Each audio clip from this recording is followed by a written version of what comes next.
In the One Piece multiverse, there are some variations in which Shanks, instead of leaving the Hito Hito no Mi on the table, ended up leaving the fruits of the future opponents that the original version of Luffy would face. In these 8 alternate versions, we have scenarios where Shanks leaves in the chest the fruit of shadows, the fruit of sand, the fruit of lightning, the fruit of the leopard, the fruit of gas, the fruit of threads, the fruit of souls, and the fruit of the Seiryu dragon. Would Luffy be able to defeat his opponents with these Akuma no Mi? Come with me, and I'll show you. Fruit of sand. Luffy eats the fruit that was in the chest, and when Shanks tries to hold his arm, Luffy's body turns to grains of sand. Here we have Luffy from the Sunasuna no Mi, the Sand Luffy. With this fruit, he spends 10 years training to control this power. During these 10 years, he enhances his physical strength, his punches, and his control over the Akuma no Mi. Starting his journey in the East Blue in search of companions, he finds an extremely easy path. The fact that he possesses a Logia at this point in the story allows Luffy to defeat all his opponents since he is intangible. Morgan, Buggy, Kuro, and Krieg are defeated with extreme ease. The only one who poses a certain challenge is Arlong, who is the only one to discover that Luffy becomes vulnerable to water. Even so, he manages to defeat the Fishman. However, one adversary gives Luffy a reality check, Dracul Mihawk. Seeing that Zoro is about to die, he even tries to attack Mihawk, but for the first time, Luffy sees someone capable of hitting him. Thus, both Luffy and Zoro realize that they are still much weaker than the strongest men in this world. Upon arriving in Alabasta, Luffy doesn't face many problems. After all, Crocodile doesn't have an Akuma no Mi and relies solely on his physical strength. Thus, he wins and saves Alabasta. Arriving in Skypiea, Luffy faces a powerful Logia user. The issue is that in this battle, there would be 2 Logia users who do not possess Haki. In other words, it would be a battle of one element against the property, where whoever hit first would win. Interestingly, sand has no advantage over lightning. Similarly, sand does not conduct electricity, which would complicate things for Enel. There are 2 ways for Enel to win. The first would be if Luffy's sand were wet, but with Nami nearby, she would prevent that. The second chance would be with an absurdly intense electric charge, above 2000 degrees. This way, the sand would become extremely hard and solid. That makes sense, but the issue is that rubber should also be scorched. However, Enel did not do that. Therefore, toasting Luffy made of sand is out of the question. Luffy's conditions for victory would be to suffocate Enel. The problem is that this would hardly overcome intangibility. So, no one can say for certain who would emerge victorious. In the end, it would be the most resilient and resistant. The one who could stand after countless useless blows and attacks would be the winner. Just by mentioning this, we know that Luffy would win. He would fight until the end, even if he lost both legs. Moving on to Enies lobby, there's really nothing to discuss. Luffy would easily defeat Lucci in Water 7 after all. The agent didn't even know how to use Haki. This way, Luffy could save Robin without causing the uproar he did in Enies lobby. From here, Thriller Bark, Sabayori, and Impel Down would unfold in the same way as in the original version. Upon arriving at Marineford, Luffy would have much easier mobility. Therefore, he could even free Ace from his shackles more quickly, but that wouldn't be enough to overcome Akainu and prevent his brother's death. From there, he trains Haki with Rayleigh and becomes a monster. He goes through Caesar Clown, Doflamingo, and Katakuri in the same way as in the original version. However, upon reaching Wano, things would become difficult. Luffy's rubber was crucial for him to withstand so many blows from Kaido. Therefore, even if Luffy continued to fall and get back up after those countless blows from Kaido, he would still be killed the moment the CP0 agent interfered in the fight.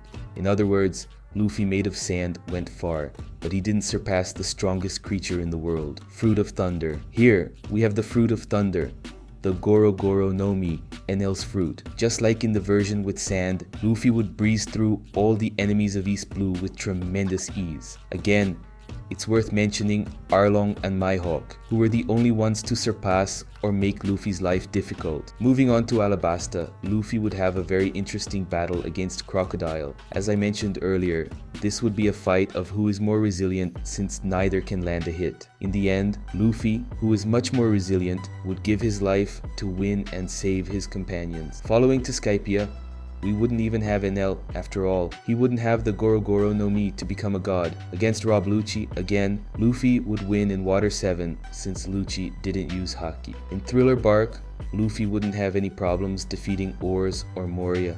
In Impel Down, it's possible that Luffy could still find Ace there, but he would be interrupted by Magellan and would only see his brother again on the execution platform. Compared to the Sandfruit, Luffy would now have more destructive power to fight against the admirals. Despite this, he wouldn't be strong enough to overcome Akainu and prevent Ace's death. 2 years passed, and the Lightning Luffy now knows how to use all 3 types of Haki. Against Hody Jones, he might even struggle since he's a lightning bolt in an aquatic environment. However, if he defeated even stronger foes, Hody would be nothing. Arriving in Dressrosa, Luffy would have to overcome Doflamingo's strings. Just as he used the agility of Gear 4th to win, he would now use the speed and destructive power of lightning to stop Doflamingo. Against Katakuri, Luffy would win for one reason: the moisture present in the mochi. Mochi is a type of cooked rice, which certainly makes it somewhat moist, allowing for the conduction of electricity and making it easier for Luffy to deliver an electric shock to him. Now moving on to Kaido, Luffy would have even greater destructive power. Let's go back to Enel.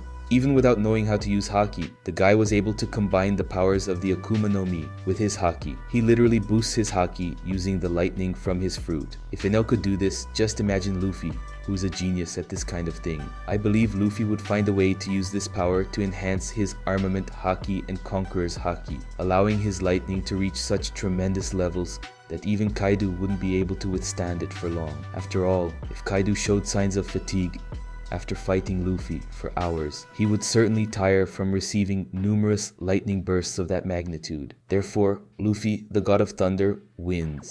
Fruit of the Leopard. Here we have Luffy's first Zoan. In the original version, what makes the Straw Hat so strong is the strength and variety that the rubber fruit provides him. In the case of the Neko no Mi, the leopard fruit, he would gain an increase in his physical strength and speed. Arriving in East Blue, Luffy would possess tremendous physical strength and speed due to the training he received. The greatest challenge he faced among all the villains in East Blue was against Arlong, who demonstrated strength capable of facing the Straw Hat. But even in a duel of giants, the Leopard Luffy was still faster and more powerful than the Fishman. In Alabasta, Luffy wouldn't be able to fill his rubber belly with water to attack Crocodile. However, after taking a beating, he would use his own blood to moisten his hands, allowing his leopard strength to defeat the Shichibukai. Arriving in Skypiea, Luffy would have a problem. Unlike the previous 2 versions, this one is a zone-type fruit, not Logia. This prevents Luffy from hitting Enel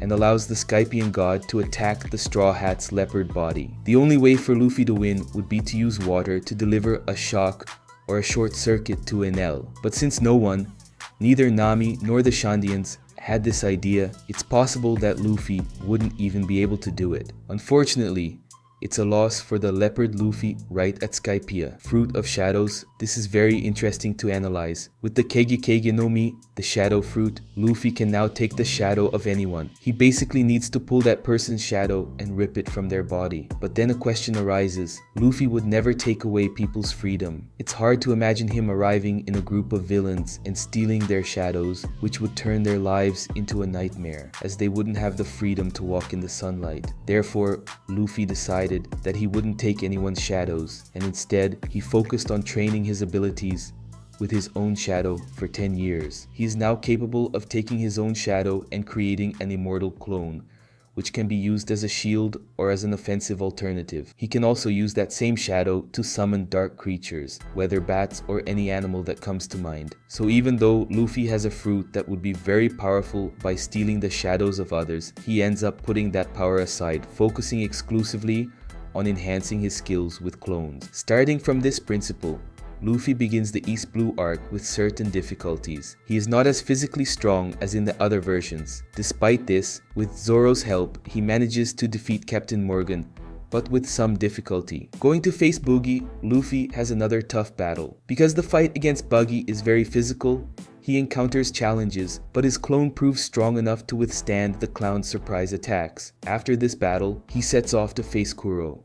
This is a crucial fight, where Luffy faces numerous difficulties due to being weaker and less agile than his enemy. But in the end, Zoro helps his captain. After saving Luffy, Zoro warns him that if he really has a hidden power with the Shadow Fruit, he should use it. This makes the Straw Hat even more contemplative, unsure whether to set aside his word, even if it risks his life. Against Krieg, since the villain uses many weapons, Luffy's shadow protects him, allowing him to deliver the final blow. The problem comes on Fishman Island. Luffy doesn't stand a chance of winning. Arlong is much stronger than him. It's at this moment, seeing Nami crying and Zoro with his chest all torn open, that he decides to go against his own word. Surprising the fishmen, Luffy takes the shadows of 10 fishmen around him and absorbs them all. With all this power, he overcomes Arlong and defeats him. Now Luffy has killed several men, and this affects him. Those same fishmen corpses are used by Luffy as his zombies, and it is with them that the Straw Hat heads to Alabasta. Luffy is now a different man, who doesn't mind taking the shadow of anyone who gets in his way. With the 10 fishmen zombies, he goes to Crocodile. Luffy tries everything but can't land a single hit on the sand body. As I said, Luffy is no longer that joyful boy. He tries in every way to defeat Crocodile with the other shadows he collected in Alabasta, but he always fails. In the end, he attempts to steal the shadow of the Shichibukai himself, but is struck in the chest by a hook, which pierces both his body and his shadow. Thus, we have the end of the Shadow Luffy. Fruit of Threads. With the Ito Ito no Mi, Luffy could control threads masterfully. During the 10 years he spent training, he learned to use these threads so sharply that he can cut through a person's body with great ease. He can use the threads as a base to fly through the clouds and control anyone's body, using them like a puppet. And here we arrive at East Blue. The power of this fruit gives the Straw Hat a significant advantage in defeating his first enemies. Morgan, Boogie, Kuro, and the Krieg pirates are easily defeated, as Luffy can control their crew members to attack their own captain. Arlong, who usually posed a challenge for the other versions of Luffy, is now defeated simply by being controlled by the threads. Moving on to Alabasta, Luffy would face a significant problem: how to defeat someone who cannot be touched. Simple, he would create a ball of thread so tightly wound that it would prevent Crocodile from escaping. He then throws this ball into Smoker's hands. With Alabasta saved, we head to Skypia, where Luffy faces a major issue. You might be thinking, how can he have a problem? Isn't it just about closing a ball of threads and throwing it into the water like he did with Crocodile? Well, my friends, it's not that simple. The threads of the Ito Ito no Mi are directly connected to the user's fingers. Unfortunately for Luffy, the threads are excellent conductors of electricity, so it would only take Enel to shoot a concentrated lightning bolt at the threads for the energy to reach Luffy and electrocute him. Despite having a powerful fruit, the property of the threads puts Luffy in trouble against the lightning. Fruit of the Soul. The Soru Soru no Mi is one of the most powerful fruits in the series. With it, Luffy can give life to inanimate objects so they can fight under his command. He can also sacrifice his own life expectancy to gain power. Additionally, he can take away the life expectancy of someone if they are afraid of him. Since no one is afraid of Luffy, let's set that power aside. Therefore, the great power he possesses is the homies, the creatures he brings to life. Unlike Big Mom, Luffy gives life to two things. First, he animates a cloud, the perfect object for him to fly freely around. The second object is his Straw Hat. The hat is his great friend that analyzes the battlefield to anticipate the opponent's attacks. What makes the Straw Hat so efficient is that it has witnessed decades of insane battles,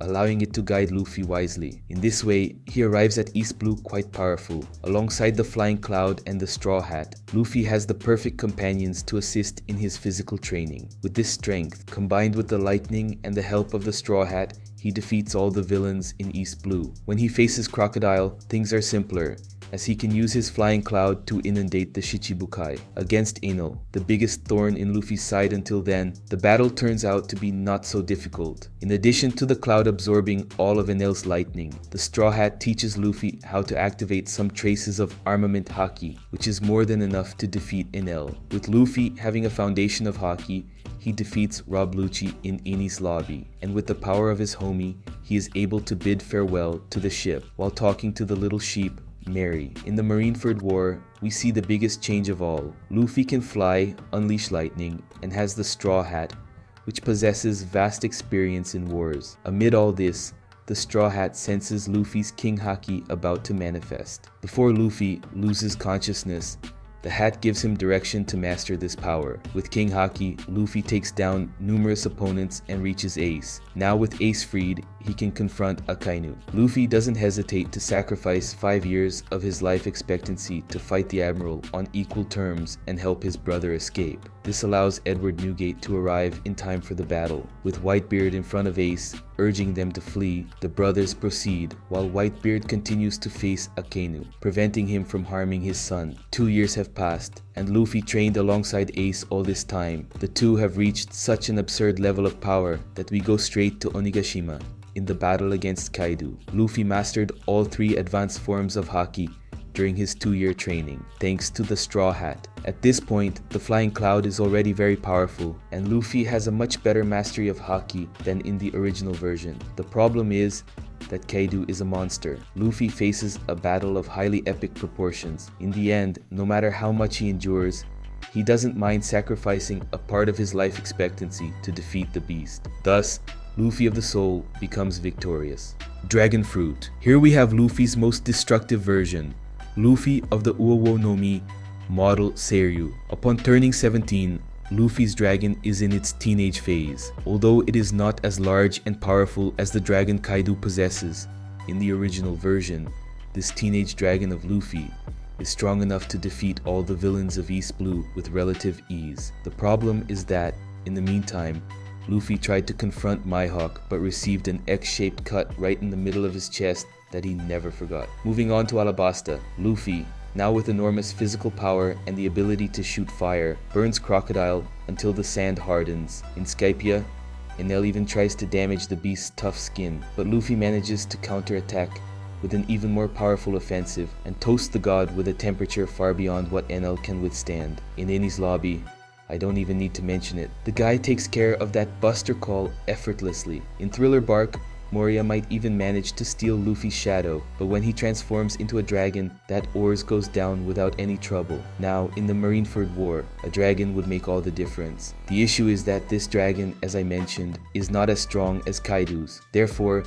being so large, it becomes an easy target for the admirals, who have very powerful long-range abilities. Unable to stop the admirals, Ace dies, just like in the original story. 2 years pass, and Luffy has a significant increase in power. Yes, at this point, he's as strong as most of the Shichibukai. Rayleigh taught him the 3 types of Haki, which greatly enhances the dragon's attributes. Moreover, as a good understanding, Rayleigh knew about the hybrid form of Zone Fruits, so he made Luffy learn how to reach this form. Additionally, Luffy has turned 19, and his complete transformation now achieves its adult form. Anyway, against Hody Jones, there's no need to say much. Luffy wins without any problems. Moving on to Doflamingo, Luffy would face some challenges because Doflamingo's threads are indeed sharp, but nothing that the hybrid form couldn't solve. With his Haki and nearly impenetrable skin, he defeats the Shichibukai. Going to Whole Cake, I'll be a bit bold. Luffy would face Big Mom head-on. The thing is, he wouldn't fight her until the end because Katakuri wouldn't allow it. In this battle, Luffy is stronger and more resilient than his opponent, but he is weaker in terms of Haki. To take advantage of it, he uses this fight to enhance his Haki, and with the hybrid form and his new ability to see the future, he defeats the Sweet General. When heading to Onigashima, we would have a Kaido without his fruit, relying only on his natural skin and Haki. Of course, Kaido without his fruit is still one of the strongest in the world, but he wouldn't stand a chance against such a powerful Luffy. Therefore, Luffy, Dragon Seiryu, winner. Which of these versions did you like the most? Comment down below. There are many videos like this coming out, so if you don't want to miss any, subscribe to the channel and activate the notification bell, so YouTube will always send you the One Piece videos from this channel. Thank you very much for your attention, a big hug, and see you next time.